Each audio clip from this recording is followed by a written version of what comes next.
How long can you carry on though? Because would you like us to break up now? yes, we will. See, if you're in a business where it's all in the pursuit of novelty, I mean, that's cool, that's fair enough, that's cool. But I mean, no, we're not.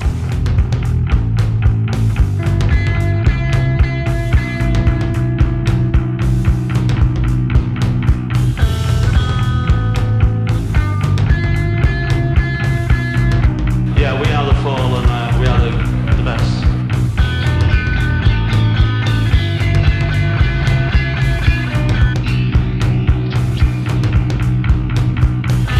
Yeah, we are the fall and we are the best.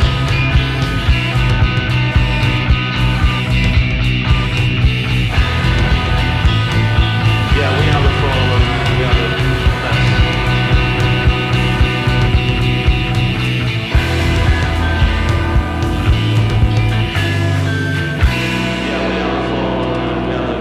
best. Let's pull up some pictures of the Electric Circus. Let's take a look at what the Electric Circus in Manchester looked like. Electric Circus in Manchester. And this venue, I'm pretty sure it only existed for like a couple of years. I was trying to see what is the vibe in this club. Oh man, so this one came out in 1978 on 10-inch blue, black, and yellow vinyl. That sounds cool. That's a nice variety. Yeah, Virgin Records. Virgin Records? Oh, I saw something that said Rough Trade. Some of the copies came with a free 7-inch single of Another Close Shave by comedian John Dowie. Oh, he didn't make the main record. He got the side disc. Please don't I came. I was there. I performed. No, yeah, but it's funny because he's a comedian and he gets the side record, but John Cooper Clarke gets 2 tracks. Wasn't it 3? No, you got 2. And then the Fall gets 2. Yeah. I'm cool with that. Yeah. Well, yeah, I did not listen to any John Cooper Clarke. I meant to like pull up some of his other albums and just see what it was more all about, because I hadn't really listened to him. I knew about him because we talked about him for I mean, he's like, he's a character. Like, I think from the 2 tracks on here, you get the vibe. Yeah, I could tell. You get his style like immediately. He's got a signature style. And I don't even put him in the comedian category because he's more of a poet. I think it's a spoken word. It's like spoken word, very like British humor, if anything, right? Like it's very that dry kind of like. Yeah, it's really good. It's almost like the Cockney. Have you ever heard any of like British people like talking like Cockney to each other? That like the rhyming, the weird rhyming that they do. No, but I can definitely picture that, especially from like what you're describing. His delivery is definitely that, right? Like it's dry, but it's like mostly monotone, right? He's not like selling any line, but then he delivers the punchlines. And we can get into some of that, the inclusion of that, because he was definitely part of the scene. He was definitely. Yeah, I mean, because you can even hear the Buzzcocks call him out in the very end of their song. Oh yeah, I was trying to pick up what they were saying. Oh yeah, that makes sense. And so this venue, the Electric Circus, looks like this stage looks, intimate, like a back wall.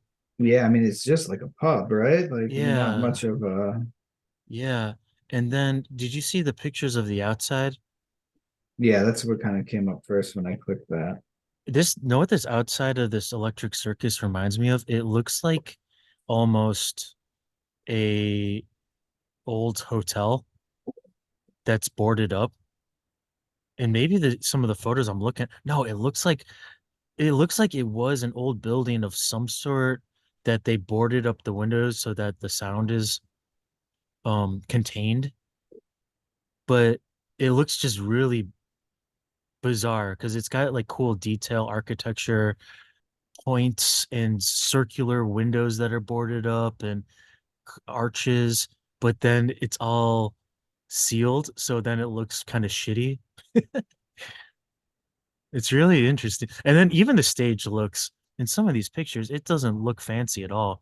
It looks really like almost a DIY space. And even this one picture I'm looking at, it looks like they have like some lights above the stage that look really like they're kind of kicked around. They're kind of like all askew. It almost looks like they like broke in, right? And just like started going. Like they're like, Yeah. whatever, no one's using that anyways. Yeah, totally. It's like so DIY. And then I thought those were egg cartons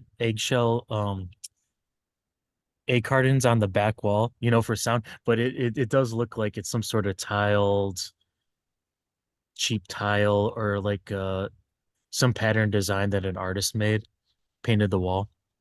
It looks like a good vibe. It looks like a good time. I would love to see it. It only existed for a couple of years though, so but they must have done something right though because they only existed for a couple of years. And what do they get? A compilation album of Yeah, you two. was it Yeah. all in one night? Mm-mm. Let's see what it says So here. it was 2 nights. So this was recorded over Oh, October okay. 1st and 2nd, 1977, and then it was released in June 1978. Oh, they But were the last nights that before it closed, it says. yeah, which is really cool. And I don't know if it says who the recording engineer was. Yeah, I mean, is it not? Is it? It's not this Greg Owens guy, right? That put it on YouTube. No, I No, don't that think guy's here. so. No, it's not. His picture is. He looks like he's our age. We were just let's just start crediting. Greg Owens. No, just yeah. Just like I think that might be the future though. Or it's like, oh yeah, who wrote the song Stepping Out? Oh, it was I just listened to it the other day. Let me go on YouTube. Oh yeah, the guy that wrote Stepping Out is Greg Owens. He has 81 subscribers and he is a great musician apparently. And actually very diverse musician because he has other songs called Buzzcocks Time's Up. Uh, he also has a song called Joy Division at a later date. That's cool. Greg Owens doing it. That might be that's the future. You got to credit the YouTube channel. But this album is notable. Okay, so let's just back it up Yeah, get because it we are back up. backing up. I don't know. I did not know much about this in general. I knew that the fall had a couple songs released before Bingo Masters Breakout, but we're taking the train, as Mark likes to do, we're taking it all the way back in time to the very, very beginning, where the first two fall songs ever released on vinyl are on this compilation called Short Circuit Live at the Electric Circus. And the last 2 nights of this venue being in operation in Manchester. And this compilation has a bunch of songs by very new bands, including The Fall, and Joy Division has a song on here that is almost comes out at the exact same time. I think only a couple weeks after their first EP. And then there's a couple other cool bands on here, including the Buzzcocks, and we even get some reggae. And so this is the first initiation into the worlds of the fall for almost anyone that is has their ear to the ground and is looking maybe that is just going to this venue. I mean, you and I both know we going to venues in Chicago and just hearing bands or new projects of other bands that a lot of people were probably hearing this in Electric Circus, the Hacienda, other venues, but this is the first time they were able to get it into their onto their turntable, which is a cool document that we thought we should go back and address. No, and yeah, like you said, it's kind of all over the place. It is. Starts out with The Fall, number one. Then we have some spoken word by John Cooper Clarke, Joy Division, The Drones, And then side B opens up with Steel Pulse, a reggae band. Yeah. And they were the first reggae band to ever win a Grammy that wasn't from Jamaica. Jamaica? Yeah. Really? Really? Yeah. I didn't know that. Yeah. I don't know much about Steel Pulse in general, but that's cool. Yeah, I looked them up after listening to them, and they're still playing. They're still going strong. They are? Oh, cool. Yeah, yeah. Um, So there's something in the water, Manchester water, where if you start a band, you better be ready to either, die keep or keep I was about playing. to say, I was about something tragic happens, or you just keep going. And then we get the Buzzcocks, which are just, they're one of my favorites, so it's cool that they're on here too. Yeah, so keep your calendar open, Gavin. May 7th Where they're at coming to the Scoot Austin. In at the Scoot In. They're coming Scoot to in. play. All right. Yeah. Scoot in, great Austin venue, very historical venue. I'll put that on my to do. Well, actually, let's just get them to come in for Little a episode. Yeah, yeah, let get a bring your phone in there and talk about I'll get some bad Short Circuit. recordings. Yeah, we'll get some short circuit um insight as far as the electric circus venue is concerned.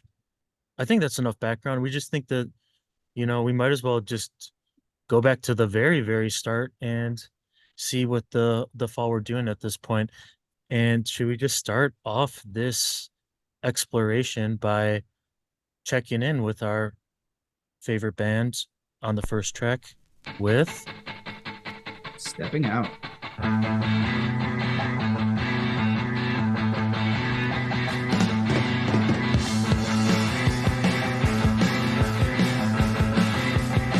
I used to believe everything I read. I used to believe everything I read. I used to believe everything I read. But that's all changed and now I'm stepping out. But that's all changed and now I'm stepping out. Stepping out. Stepping out.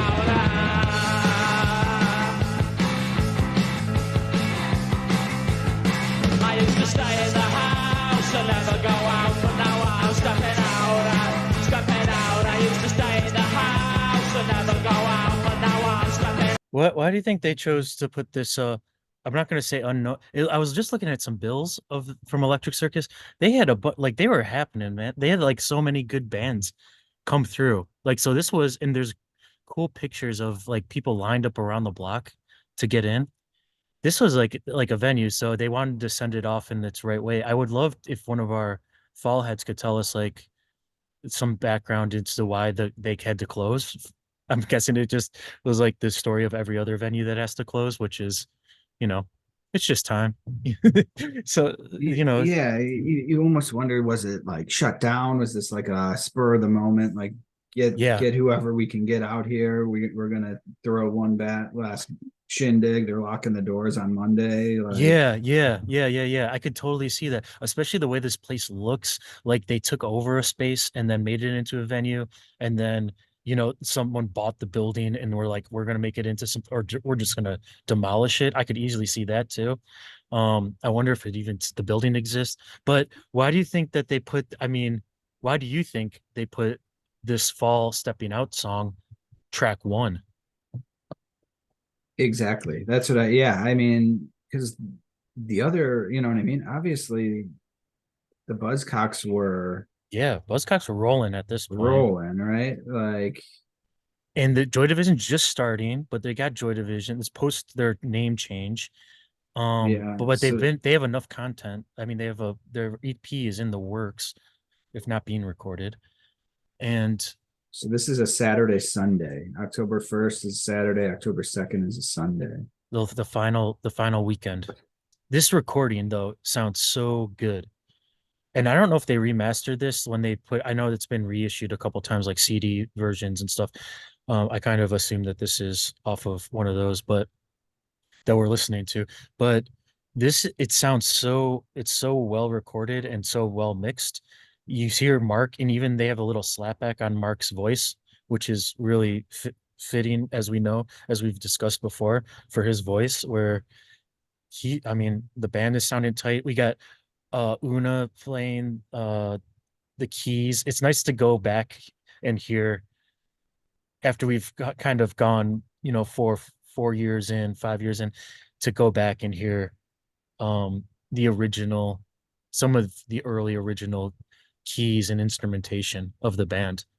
It's kind of a fun, uh, you know, re kind of refocusing Exactly. your ears. Resettle your Mhm. ears and be like, oh, okay, that's what it was. Like Yeah. I remember that now. And as the fall sound progressed, there's still these, it's in the blood of the band. The sound is still right there. The way the song starts too with the bass line is very of the time. The bass line is very much of that very late 70s, early 80s bass bass foundation of this type of music, um in this punk kind of Yeah. ethos. You can hear what the fall is gonna sound like, but you can hear them kind of coming in to where Yes, they started from. They're like, okay, we can be as unique as we want, but we still have to play to yeah, some sort of audience, right? We can't be the total oddball in the room. totally. So at this point, the fall is, I had to pull up my little fall timeline chart of the members, which is, for those, I'm pretty sure a lot of our listeners are already familiar with this visualization of the members of the fall, but if not, we can post this too. It's a really nice visual layout of the overlap of the fall members, and they're coming into the band and out of the band and back into the band. But we have Mark E. Smith, Martin Brahma, we have Tony Friel, we have Una Baines, and we have, I believe it sounds like Carl Burns, and it looks like Carl Burns on this chart. So I'm going to say Carl Burns. And if it's not Carl Burns, it sounds just like Carl Burns, with those drum rolls. And yeah, this is, I also think they put this one first because that crowd cheer at the end is like the most prevalent cheer you get on these songs, like before or after hearing the crowd. So I think this was a wise choice for the first track. Here we are, still enjoying it. Yeah, They did a good job. yeah, and also this song, can't you picture this song on Bingo Masters Breakout? Like I could definitely, they could have thrown this in there, and this would have fit in the track list really, really fittingly. But yeah, I mean, this is their debut release, so the fall had put nothing out yet. Your first time on the wax. So yeah, I mean, exactly. They could have played it again. Maybe they were sick of it by then. Though they moved on, as they do. They moved on Performed and completed. and Put it it's in the it's archives. released. Yep, it's released and it's done. And then we go into a nice, um I don't know. We get a little spoken word by the character, the persona, John Cooper Clarke.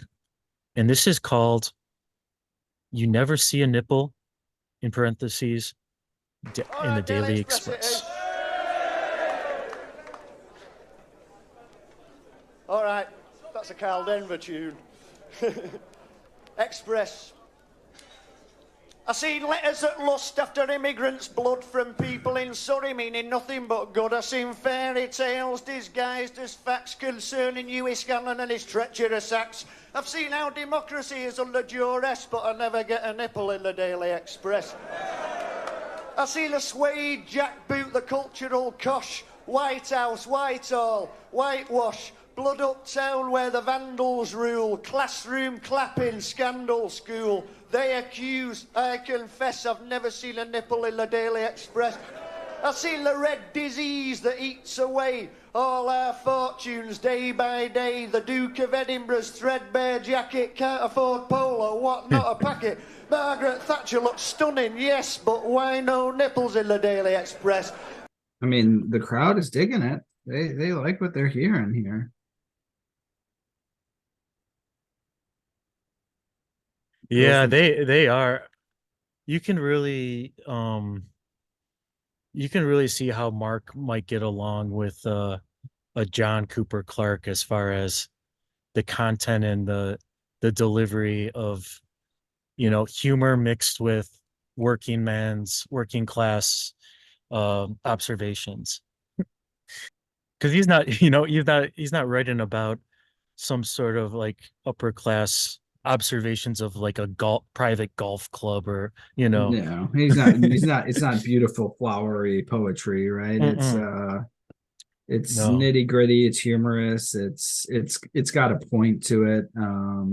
Whether it's a silly point or not, but like you're still having, you're kind of lifting up the rug and seeing what's underneath, what people are really thinking and feeling. Yeah, and this brings up something too, which is why do you think, because this used to be like a prevalent thing, which was having a comedian open up a rock show. And why do you think that that's not a thing anymore? That was like a setup, right? That was like even for in the 70s, like at Bob Dylan, like would have Allen Ginsberg come out and like read poetry before his sets. And if it works and if it's very much in the same vein as the band, it really works just like this. I don't know. It's just like they're not in the same circles anymore, really. Our bands Yeah. they're like hanging out with a bunch of poets that they want to invite on tour, or Yeah, I don't know. I mean, I know that this still was a thing even in the 90s because I remember there was like a setup where it was like the comedian David Cross and like kind of alternative comics would open up shows for bands like REM, Pavement, alternative bands and alternative comics together. And I think it just really works when it works, but then when it doesn't, it's kind of a like there's a apt opportunity for the crowd to be like get agitated because they not necessarily are there for to listen to someone talking. They want to be have a sonic experience, so they might get a little agitated and get a little bit aggressive towards the comedian, which is sometimes would work too, right? To piss off the crowd before the band comes up, and then it yeah, makes the band sound cooler or like be either more either piss them appreciative. off, either piss them off or calm them down a little bit, right? Like if Yeah, they're yep, fucking throwing bottles, and then you're like, all right, we're done, and yep, let's settle down a little bit before the next band comes on. And yep, yep, exactly. Yeah. But in this case, it definitely works. And obviously, this was a scene, like all these, even though Mark, as we know, did not want to be a part of a scene. This sounds like very much of a scene where the same people were going to the shows every night or every time there was like-minded bands and going to see the same shows. So you're getting roughly the same type of crowd, if not the same people hanging out together every night and starting this little community or having this community. Then we get the next track in the compilation is a very early song by Joy Division. at the time when they recorded, they were known as Warsaw. I think it was Yeah, three months before they changed over to Joy Division. yeah, and this is a song that it finds them in their pre-release of their first EP, but it finds them in their punk starting point as far as sound is concerned. So let's listen to At a Later Date. Y'all forgot Rudolph Hess.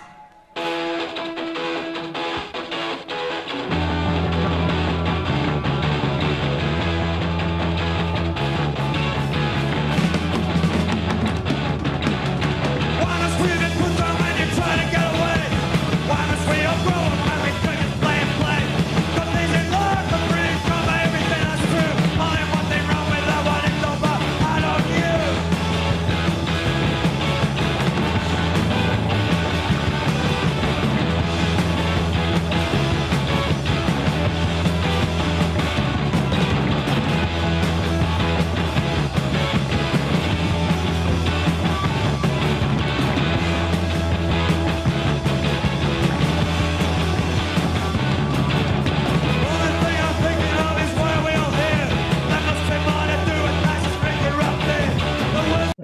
got the Joy Division rockin',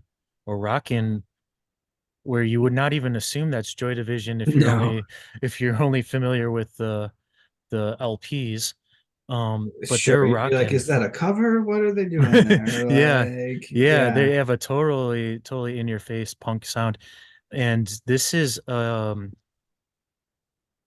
like we said, it's before their EP came out, and that EP is so good. Like that is in a similar vein. And it's unfortunate because in a minimal way, it's unfortunate, but this is one of the lesser, I'll just say lesser quality tracks, I think, from Joy Division overall in their out of everything that they released. But it's still good, and it's still, as a live take, I think it's even better as a live cut, and probably fitting that it's just on this live compilation. I was just reading that in the article you sent me, that the building was originally the Palace Cinema. So it was a cinema, and then it was called the Top Hat Club, and then it later turned into, very bingo, fittingly, a a bingo bingo hall, hall. A right? bingo hall. So fitting. Yeah, that's really cool. And then in the early part of the 70s, I guess it was a heavy metal club before the punk scene started to come to fruition. This Manchester photographer Kevin Cummins said that everything was painted black so you couldn't see how shitty it was because it was like in disrepair. And I think we get that feel Yeah, for sure. from I these mean, recordings. yeah, I mean, it sounds like so it was just in a shitty part of town, Yeah. Collyhurst, surrounded by torn down buildings, dilapidated buildings, torn down housing projects. It sounds like the punks were not very welcome there. Mm, yeah. People were throwing bricks at them as they waited in line, and like Oh, to get, really? yeah, they said like to get back to Manchester after the shows was like a serious project. Like you had your wits about you. There was hooligans. You could take the all night bus, but that was full of what do they say, psychopaths, and yeah, so it was an adventure to get there, an adventure to be there. Yeah, getting back into Manchester after the circus was a nightmare. The Perry Boys, the Teds, and outright fucking hooligans. You really had to have your wits about you. Oh, man. So that might have been one of the reasons why it didn't sustain. Yeah, it said that it was closed by the city council and the fire service because of the state of the building, and then it did reopen again in 1978, but not for Okay. very long. Okay. And Well, then it was taken down in 1980. okay. So what we're seeing in the photographic evidence is accurate. Our assessment Yeah, so I guess as architecture those were experts, never windows structural. even though, right? Like they put Mm-hmm, those mm-hmm. giant fake windows in, and if it was a movie theater, they were Yep. never open. I Yeah, mean, that's true. That's true. So it was always looking like that. I'm sad I missed it. Yeah, me too. Me Sounds like too. it was a good time getting bricks thrown at you. It puts you in the right mindset. Then you need a little levity. That's why John Cooper Clarke was out there. You know, he was, you came in, you just risk your life. You come in, or you're about to risk your life leaving. You might as well just laugh a little bit. Yeah, Have a there was a good story about that here. That's in that article. He had fallen on stage and dropped his poetry everywhere, and then some fan in the front said, I think he has a poem about beans. And he threw a can of spaghetti all over the crowd. He said, I couldn't find any beans at the store. And then he got smacked in the chest with a glob of spaghetti. well, he kind of deserves that. Sure. It's like a that's like a proto Gallagher. It is the food comedy. Okay, that's cool. Now let's go to a track. What Let's go to a band that I was not familiar with, called the Drones. Do you Yeah, know the about? drones. I only know just from this and kind of looking into them a little bit. I know one critic wrote that they were a bona fide DIY three chord wonders. The Okay. Drones were at the Punk's inception. Okay, I can definitely hear that. Let's listen to the Drones Persecution Complex.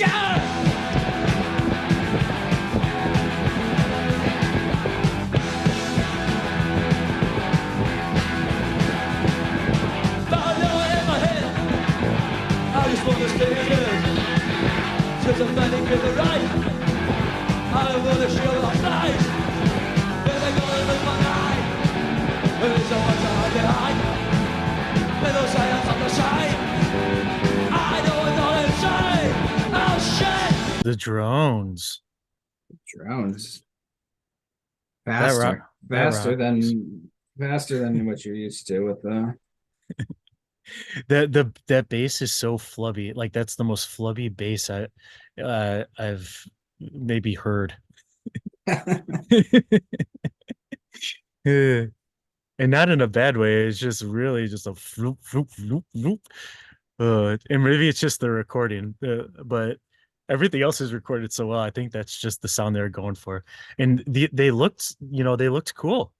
I was looking at some photos of them. They look like they got the Ramones look going. They got that early punk rock going. Looking like some cool dudes.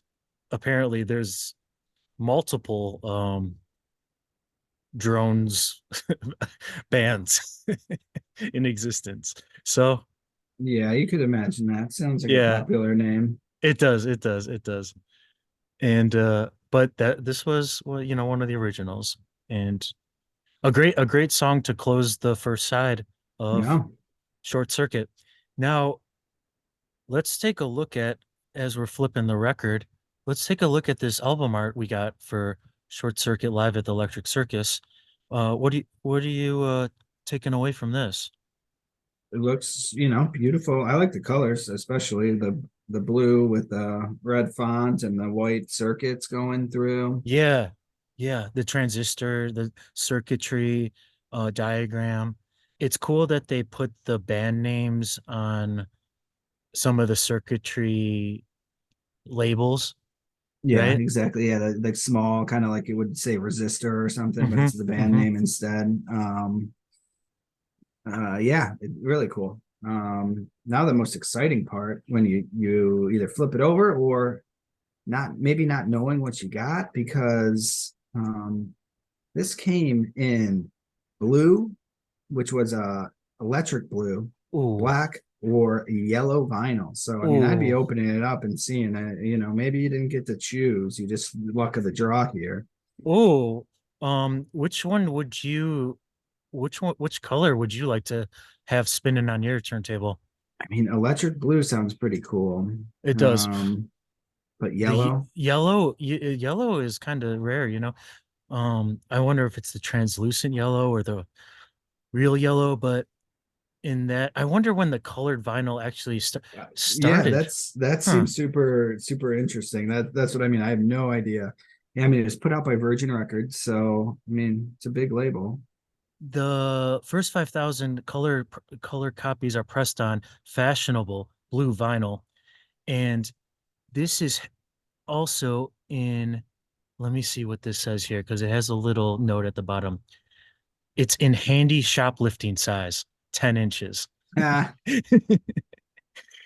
That's fun. It's kind of a translucent yellow, and it almost looks oh, like, can you see it? Yeah, I actually, haven't seen the. it's kind of like, it looks like this person that has the original copy, it's kind of um changed color a little bit, or maybe it's just the photo. It's a little more orange tint, maybe like of a tan, but it Okay, looks yeah, cool. I see that now. Yeah, It looks cool. Yeah, cool art. And and then I um mean, you're why do looking you think? at you flip it over, and it's they sent me that Yeah, Discogs link if you want to look at that. I yeah, mean, a lot of cool pictures at the back. yeah. And then it looks like there's a ton of liner notes with more pictures. And oh yeah, you can see Martin Brahma, Una Baines, Mark Smith, Carl Burns, and Tony Friel. Yeah, definitely. Some of our favorites, all of our favorites. And I do wonder, where the short circuit name came from. Maybe because it's just kind of the punk sound, and all these bands are, cutting edge, so it's kind of like a shorting out of, the pop music into a new sound, a new texture.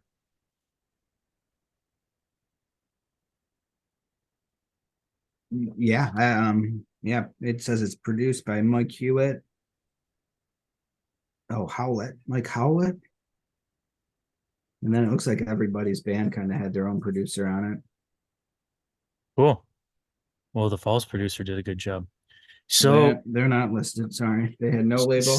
Everything is courtesy of this label, that label. No, not the Fall yet. that's the way Mark wanted it too, Give credit where credit is written down. So let's flip it over. Let's go to side B and let's get into a totally different groove, and let's hear some Grammy winners. Let's hear the Grammy winners Steel Pulse play maybe one of their hits. I'm gonna have to go out to the garage here and roll something up really quick. Yeah, go roll something up, and as we put this on, because you have some time, because the longest track on this album is the Steel Pulse's Maka Splaff, All right, who like the Cali? Who Kali like herbs? Man. Who like a good smoke? Who like ganja? Who like a man like smoke? Bamba! Bam! Yeah! Mash it! Zamale! Chow, mash it! Hey, Bamba! Hey, just that. Yeah? Hope I slap this, I go on, but still. What's a herb? Yeah, man. Size 9. Word? Yeah, man. Some herbs?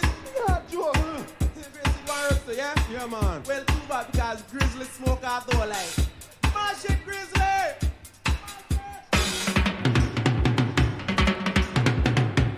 Okay, here, do you want to just talk about this one? Yeah, for sure. Okay. So what do you hang on. think? Do you like? Are you a reggae fan, Gavin? Well, I like to just picture. Yeah. I like reggae. There's a great radio station in Austin called Co-op Radio. It's like a community cooperative radio station, and every Saturday morning, and Sunday too, they have just a reggae couple hours, and they just spin, dub reggae, and it's fun. It's actually a great weekend. It's great way to start the weekend, or to kind of cruise out of the weekend in a chill mood. So I definitely like some reggae. But what I like to think about as far as this set's concerned is, I know Mark E. Smith was a big reggae fan as well, and I just like to picture him hopefully at this gig, kind of, watching, enjoying himself, having a whiskey, having a Bonington's, and just swaying a little bit, as much as he felt the need to sway without being seen, and listening to this, because this is a nice change of pace for the set. Yeah, for sure. I mean, yeah, they've been going strong since 1975. They still have two people, David Hines, who's on the lead vocals, and another their keyboard and backing vocals, Sydney Mills, that have been and Saloon Brown as on keyboard and backing vocals. So yeah, David Hines and Saloon Brown are starting, and they're still going strong in the band. Yeah. They did not have any, or they had one single or two, maybe two singles out before this, but they did not have any studio albums yet. Yeah, and this is interesting because I'm looking at the bill, kind of like the final Electric Circus schedule that they released for the last month that they were open, and they have, I'll read some of the names that are on from the last September to the start of October, which is Radio Stars, Slaughter and the Dogs, the Drones again, and the drone. So the Drones, they're playing this, but the Boys, the Models, the Pirates, the Motors, the Rosillos, which is awesome, the Slits, and then on that Saturday and Sunday, October 1st and 2nd, when they were the final 2 days, it just says new wave. It says new wave bands to be announced. So they were they were putting it together. They wanted to end on a bang. So they just stated it as new wave, which we can agree it's fallen into this new category of music, a lot of these bands, and then a lot of these bands are fresh. And then there was a write-up saying goodbye to the circus by Patterson, and just this one line I think might sum up the Electric Circus heritage and history, which is for just over a year, the circus has been giving us uh Manchester punks some of the best and the worst of new wave. uh I mean that is the fun of a yeah, really good venue, right? yes, You go in there and you don't know what's going to happen to you, and it could be terrible, it could be yeah, fantastic, and you don't even remember who played by the end of the night, and you're like, yeah, man, I'd like to listen to more of that, but I don't even remember who was on. yep, yep. Got to go find the bill on the ground. Got to go back to the Yeah, venue, look on or the. in your pocket because you took it off the Yeah, wall. he took it off the wall. Yeah, you posted up in your bedroom, in your bathroom.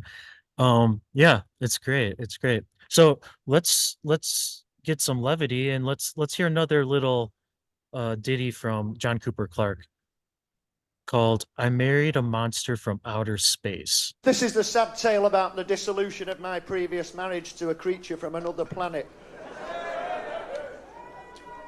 And we fell in love, but our romance fell victim to intergalactic racialism, ladies and gentlemen, and she had to go home.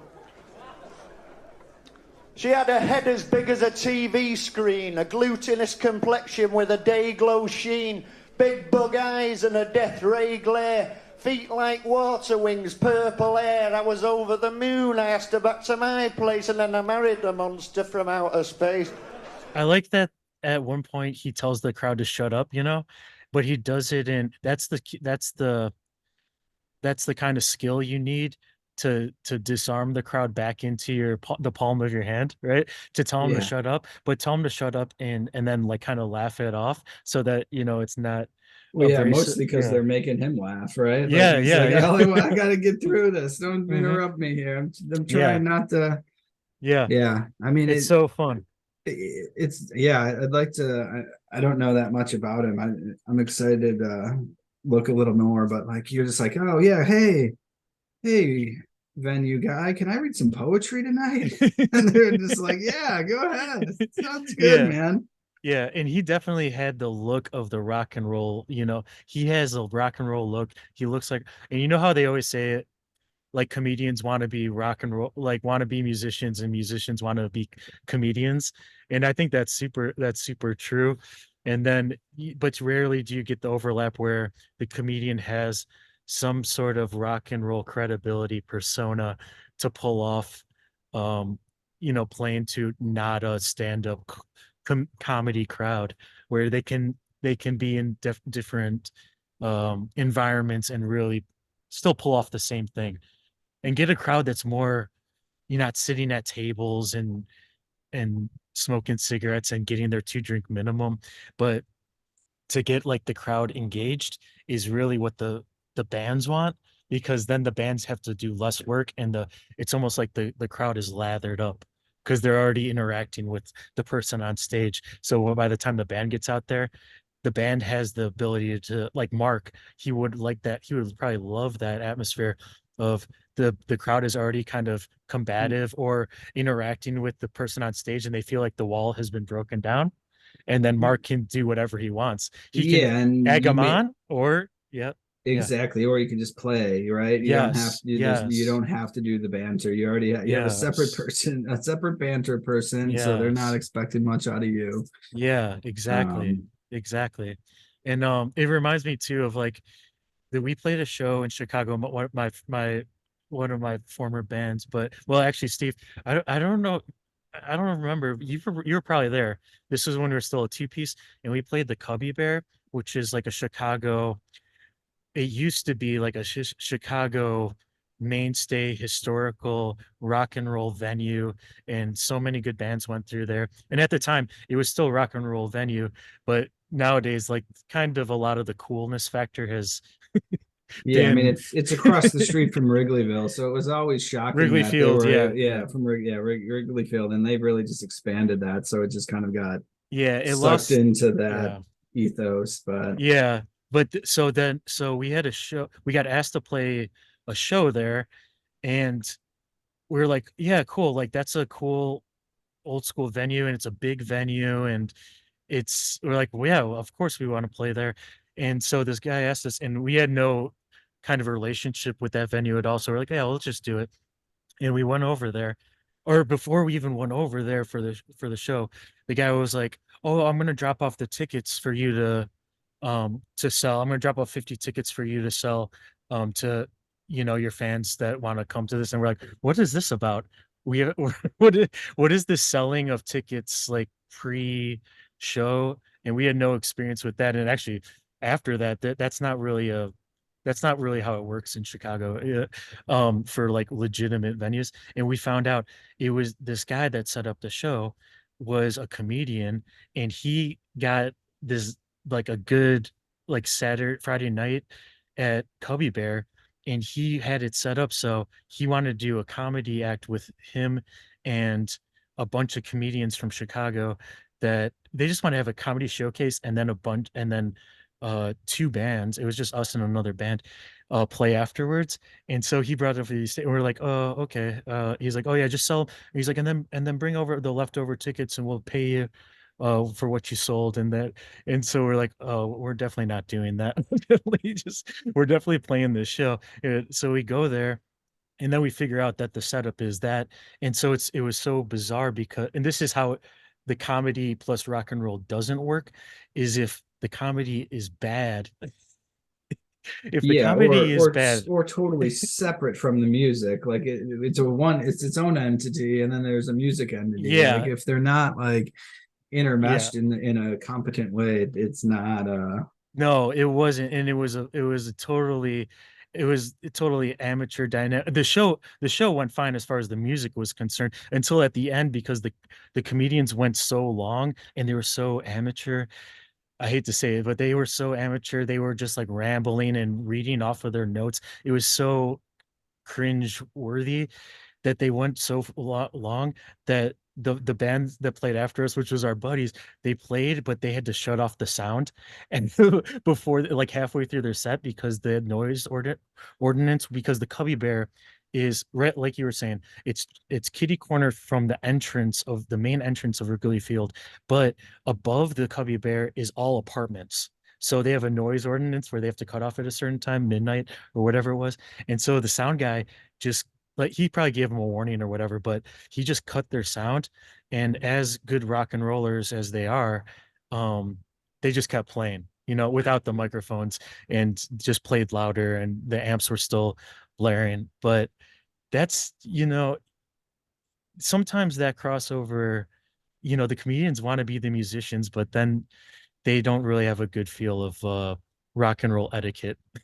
yeah. And I mean, yeah, right. As a Music takes comedian, precedent. as a comedian, it is hard to break through. I would imagine, like, to become Sure, somebody not absolutely. in the small venue, or open Yeah, mic night sort of situation. But yeah, absolutely. Absolutely. I give props to the guy that set up the show, and like, that's a DIY, you know, mindset that I do appreciate, but it was just so amateur that, it's hard to follow that. And then it was also hard for us as bands to be like, now we have to almost have to re-engage this crowd. It's the opposite of having a John Cooper Clark on stage that's getting the crowd ready for bands. It's where we have to almost um I don't know, connect with the audience and say, okay, I got, you guys had to sit through that, but now yeah. Or enjoy, even please enjoy yourself. I was definitely at that show, and I did not remember comedy taking place. So I'm sure I just No, walked away and went to the bar at that point in time. you So might have you're gone like, outside. Oh my God. exactly, yeah. I remember they were also like, oh yeah, the I was like, there's nothing in the green room for the band, like there's no beers or anything. And the guy was like, the beers are on stage. And I was like, the beers are on stage. He's like, oh yeah, just go up on stage and grab beer or whatever. And you had to go on stage while the person was performing and like go into this cooler on stage and grab beers. It was so amateur, so funny. And then Yeah, the comedians were so nervous that they pounded, they destroyed the supply of drinks that sure. was supposed to be like green room drinks. They're on stage and they just destroyed it. So it was Yeah, I mean, especially at that venue, it is not set up for mm, comedy. It is a no, it's big, not. it is basically a No, big it's bar not. with a big stage tucked in the back. And if you're not playing loud, you're Yes. not gonna engage the probably what, like 50% of the people are not there for the show and they're there because Yes. they walked out of a Cubs game or they're waiting to go or Yeah, something. Like, yeah. Or they yeah, walk by because they have these big picture windows and they see something's going on in there and they just come in, right? Pay the cover fee and then come in there to hang out because something's going on. And then yeah, it's a big open space and God bless the Cubby Bear because they have had legendary shows there, but um maybe they'll come back and gain some of that credit, that street cred coolness factor back because it is a cool room. It is still prime location as far as foot traffic of people that might want to see a show. But it was, yeah, that's just an example of why maybe the comedy plus rock and roll is not a at least an it American hasn't thing. made it, Yeah. made it through the timeline. Yeah, it has to be so thoughtful and it has to be thoughtful in like making a bill that's bands that flow together. You have to be like, okay, also the comedians have to flow into the bands, it has to be the same, at least the same aesthetic. Yeah, they almost have to be fans of each other, right? Like the Yes, comedian needs yes, to know what's happening, and then the yes, band needs to like the comedian, and they yeah, need to be on a page together, and honestly, probably have crossover fans, right? Like yes, ideally. if it's not gonna if it's two totally separate things, either fan isn't gonna have a good time, right? Yes, that's so true. You That's catch what 10 minutes of your favorite comedian and an hour and a half of a band you don't like, or vice versa. You're kind of like, okay, just keep playing songs here. Like, yeah. Don't let them come back on stage or yeah, or vice versa with the comedian. Yeah. Well, we're wrapping up here and we're wrapping up with the legendary Buzzcocks. And this is no, we still got to listen to the fall, last orders. oh shit, I'm skipping over a fucking prime cut. Yeah, you're right. It skipped ahead one. Okay, so let's get into the fall yeah, last orders. Last orders. Right, last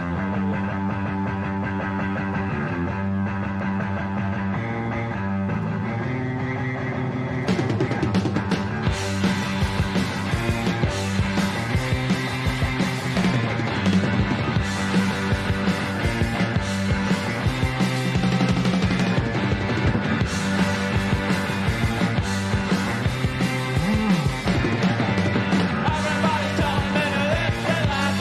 That's when I run my life for me. I'm gonna tell them their time's up. They've just given me their last orders. Last orders. Last orders. So the Fall's last gig before they played the show was September 6th. So they almost had a month of not playing, which is very unusual for even the early fall, um, to have that time off.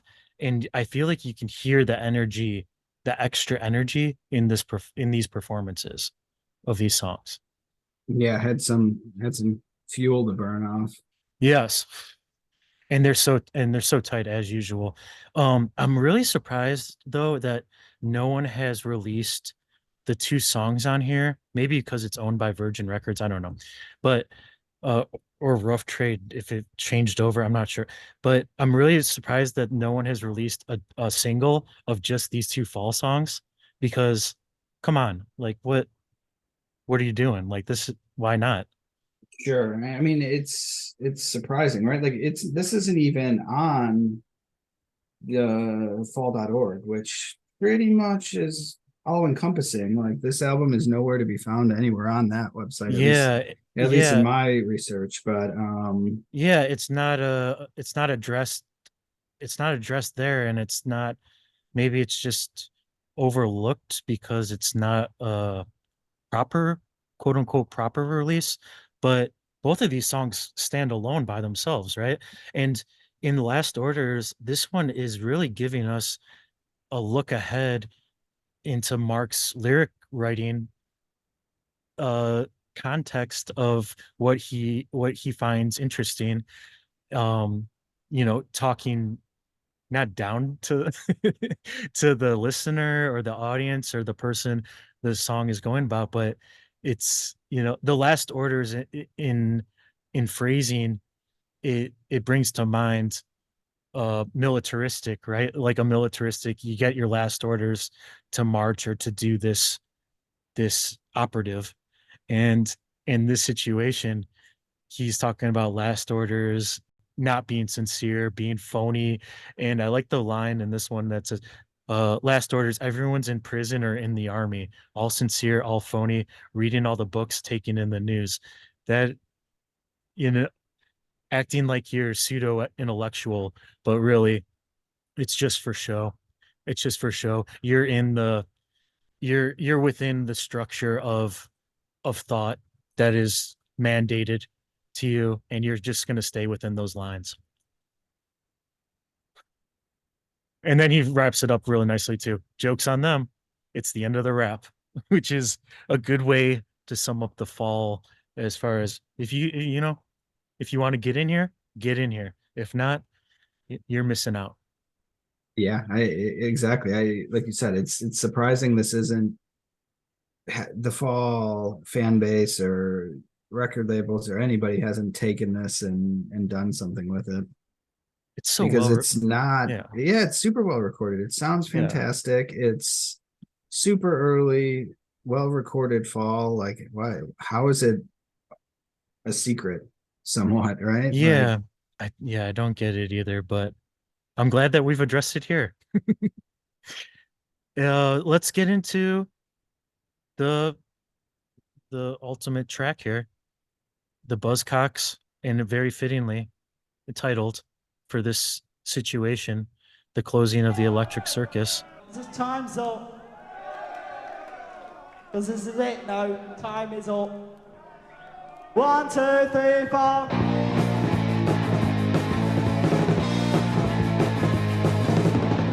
I've been waiting at a supermarket, standing in line with the beans. Cash up. I've been waiting at the post office to stick the pictures of the Queen. Stick up. Now waiting for you to get yourself good and ready. Stick up. Waiting in this is what they mean by going steady. I've been standing in the standing room. I've been smoking in the smoking room. Downtown in the living room. Thought I forgot what I came for. Here real soon. John the Postman.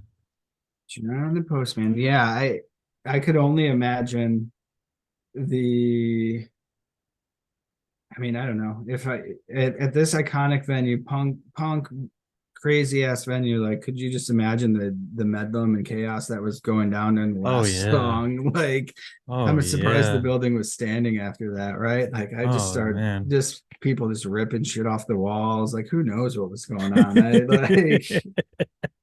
I know, it's so good. It's so I'd be good. like, I want a piece of this place. I'm gonna rip this mantle off. We'll see what's going on. Like, Yeah, totally.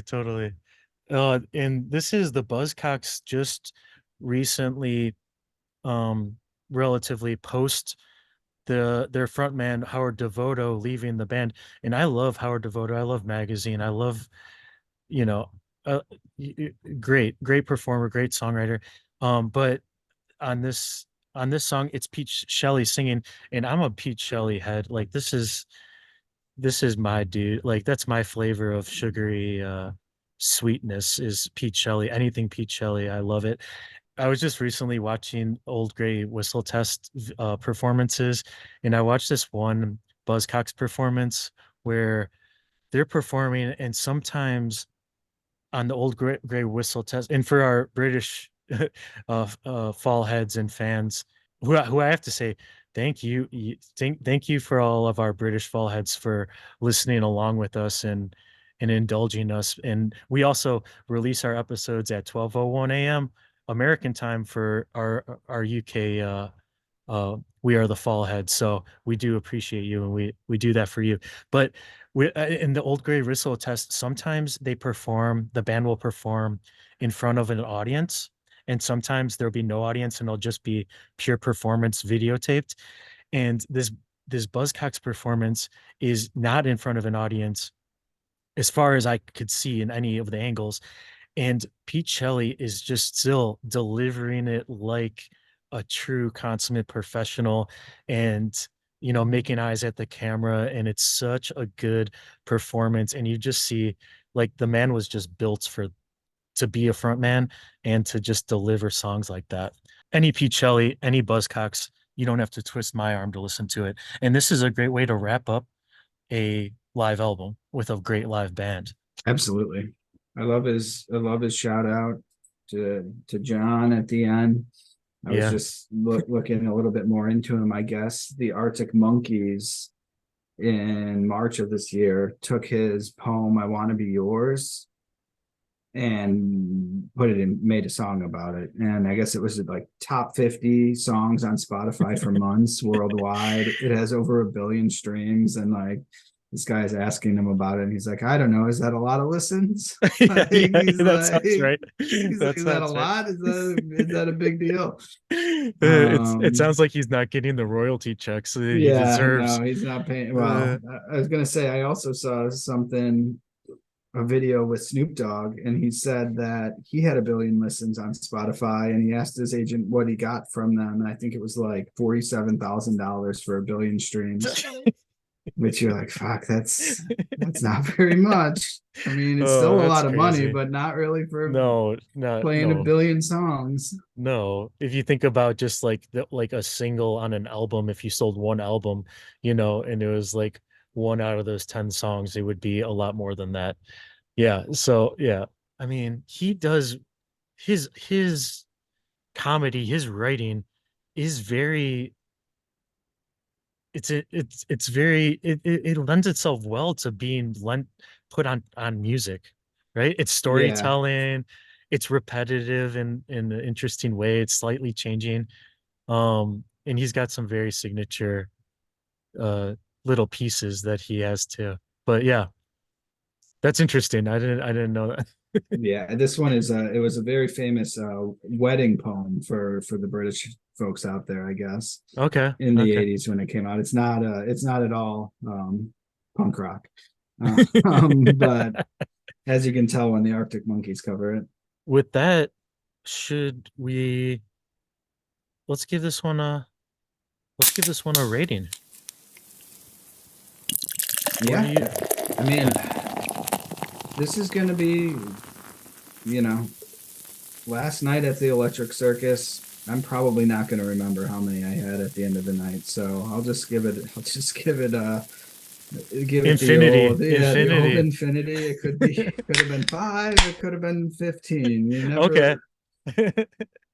Okay. If you're giving it infinity, I'm going to share some of the infinity with you. I'm with you. Let's just give it the infinity pints. Enjoy yourself, put this on. If if there's not a good show in your area on a night that's coming up, I say throw this on and pretend you're there. Yeah, call your wife, call the missus downstairs, and just start throwing her around the room. Get a little mosh pit going. Get your kids involved. Call some people over to your place. Have a little party. Get rowdy. Listen to this loud. Turn it up to 11. See what the neighbors think. Yeah, I think that's perfect. Get a little reggae to calm down in the middle of it. Yeah, little John Cooper Clarke, calm down, laugh a little bit, have a nice time. Laugh a little bit. At the end, cry a little bit in memory. Yeah. All the times that we didn't have Pour at the some, Electric Circus. We'll just remember pour some of your fondly. Boddingtons out onto the carpet, and then forget that you're the one that has to clean it up. Until you step on it the next day. Yeah, and then yeah, you got your oh yeah, fresh, that was. you got your fuzzy socks on, and now they're soaked. And thanks for joining us for the Electric Circus little joint. And thanks for going back in the Wayback Machine with us to get the start of the fall acknowledged, at least as far as we're concerned. Because that's very worthwhile to listen to the first fall recordings in a proper way. So until next time, we are the fall. We are the best.